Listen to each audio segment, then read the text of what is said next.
नारायण हसनपुर नाम के गांव में रहता था और जंगल से सूखी लकड़ियां काट कर लाता था और उन्हें बाजार में बेच देता था। फिर उन लकड़ियों को बेचकर जो आमदनी उसे होती थी, उस आमदनी से उसका घर चलता था। एक दिन नारायण घर से लकड़ियां काटने के लिए जंगल में गया और उसने देखा कि जंगल में एक पेड़ पूरी तरह से सूख गया है। उसकी सारी की सारी लकड़ियां सूखी हुई हैं। उस पेड़ को देखकर वो मन ही मन सोचने लगा, ये तो पूरा का पूरा पेड़ ही सूखा हुआ है। आज तो अच्छी लकड़ियां मिल जाएंगी। आज तो लकड़ियों के लिए इधर उधर भागने की नौबत ही नहीं आएगी। ये सोचकर नारायण उस पेड़ पर चढ़कर लकड़ियां काटने लग जाता है। मगर अभी उसे लकड़ियां काटते हुए कुछ ही देर हुई थी कि अचानक से पेड़ में आग लग जाती है और पेड़ धूं धूं करके जलने लग जाता है। ये देख नारायण घबराकर नीचे कूद जाता है और दौड़कर एक दूसरे पेड़ के नीचे घास में जाकर खड़ा हो जाता है। लेकिन तभी अचानक उसके चारों तरफ खड़ी घास में भी अचानक आग लग जाती है और वो आग के बीच में फंसकर मदद के लिए चिल्लाने लगता है। अरे बचाओ, कोई मुझे बचाओ, कोई मुझे इस आग से बचाओ भाई, मैं आग के बीच फंस गया हूँ, बचाओ मुझे। जैसे ही नारायण बचाओ बचाओ करके चिल्लाने लगता है तो न जाने कैसे अचानक बारिश होने लगती है और बारिश के कारण आग बुझने लगती है। ये देखकर नारायण के चेहरे पर डर में भी थोड़ी खुशी झलकने लगती है। अरे ये तो भगवान की कृपा हो गई। ये बारिश तो आग को बुझा देगी और मेरी जान बच जाएगी। पर ये कैसा चमत्कार है, पहले तो मैंने कभी ऐसा चमत्कार देखा ही नहीं। नारायण हैरान होकर ये शब्द कह ही रहा होता है कि तभी नारायण के सामने एक ऐसा खौफनाक चेहरा प्रकट हो जाता है कि मारे डर के उसके पसीने छूटने लगते हैं। कौन हो तुम और मुझसे क्या चाहती हो? कौन हूँ मैं चुड़ैल हूँ, चुड़ैल, इस जंगल की खौफनाक चुड़ैल। पर तुम्हारी मुझसे क्या दुश्मनी है? मेरे पीछे क्यों पड़ गई हो? क्योंकि मैंने तुझे अपना कैदी बनाया है और तुझसे अपना पुराना बदला लेना है। खूब चिल्ला ले।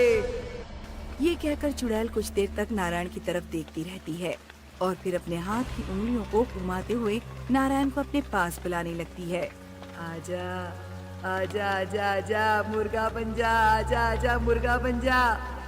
चुड़ैल जैसे ही ये कहती है तो आग और बारिश अचानक से गायब हो जाते हैं और नारायण चुड़ैल तक आते आते मुर्गा बन जाता है।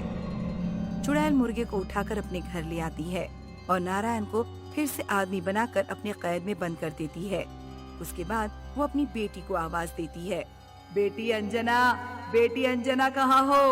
आ जाओ ना, क्यों सता रही हो? चुड़ैल की कई आवाज देने पर भी जब उसकी बेटी सामने नहीं आती तो चुड़ैल अपनी जेब से मोबाइल निकालकर फोन मिलाती है। हेलो अंजना, कहाँ हो तुम? चुड़ैल माँ के फोन मिलाने पर उधर गांव में घूम रही चुड़ैल बेटी बात करती है। माँ, मैं गांव में घूमने आई हूँ, जंगल में ऊब गई थी, इसलिए सोचा पास के गांव में घूम आऊँ। ठीक है, पर जल्दी लौट आना बेटी। अंजना यानी चुड़ैल बेटी गांव में घूम रही होती है तो तभी देखती है कि एक जगह बहुत सारी लड़कियां और महिलाएं इकट्ठी होकर किसी रेहड़ी वाले से कुछ खरीद रही होती है। ये देख अंजना अपना रूप बदल लेती है और चुड़ैल से एक लड़की बनकर उनकी तरफ चल देती है और फिर रास्ते में एक औरत आ जाती है जो उससे पूछती है, वो सब लड़कियां क्या खरीद रही हैं माँ जी? राखियां खरीद रही हैं बेटी, राखी का त्योहार आने वाला है ना, अपने भाइयों की कलाइयों पर राखियां बांधेंगी, इससे क्या होगा? हे राम, कैसी लड़की हो तुम, इतना भी नहीं पता कि राखी का त्योहार भाई बहन के प्यार का प्रतीक होता है और हर बहन के लिए खास होता है। अंजना राखी के त्योहार की महिमा के बारे में सुनकर बहुत प्रभावित होती है और वो भी किसी को राखी बांधने की बात सोचने लगती है और यही सोचते हुए राखी खरीदने के लिए राखी वाले के पास पहुंच जाती है। भाई, मुझे भी एक राखी दे दो। कौन सी राखी दूं? ये वाली दे दो। ये 20 रुपए की है।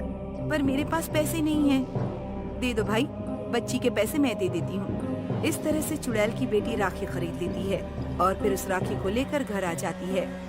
फिर जैसे ही उसकी नजर कैद में बंद नारायण पर पड़ती है तो वो अपनी माँ से उसके बारे में पूछती है। ये कौन है माँ? ये हमारा दुश्मन है, बहुत पुराना दुश्मन। फिर इसका क्या करोगी माँ? राखी का त्योहार आने वाला है, मैं इसे राखी वाले दिन मार दूंगी। पर राखी वाले दिन क्यों माँ? ये मैं अभी नहीं बताऊंगी, उसी दिन बताऊंगी। इंतजार कर बेटी, इंतजार। इस तरह कई दिन बीत जाते हैं और नारायण को देखकर चुड़ैल की बेटी अंजना के मन में उसे भाई बनाकर उसकी कलाई पर राखी बांधने का भाव पैदा होता है। और फिर एक ऐसा समय आता है जब उसके मन में सचमुच ही उसे अपना भाई बनाने की भावना जोर पकड़ लेती है। सुनो, क्या तुम मेरे भाई बनोगे? मुझसे राखी बंधवाओगे? पर क्या फायदा होगा? तुम्हें बहन बना भी लूंगा तो भी तुम्हारा भाई बनकर कहाँ रह पाऊंगा?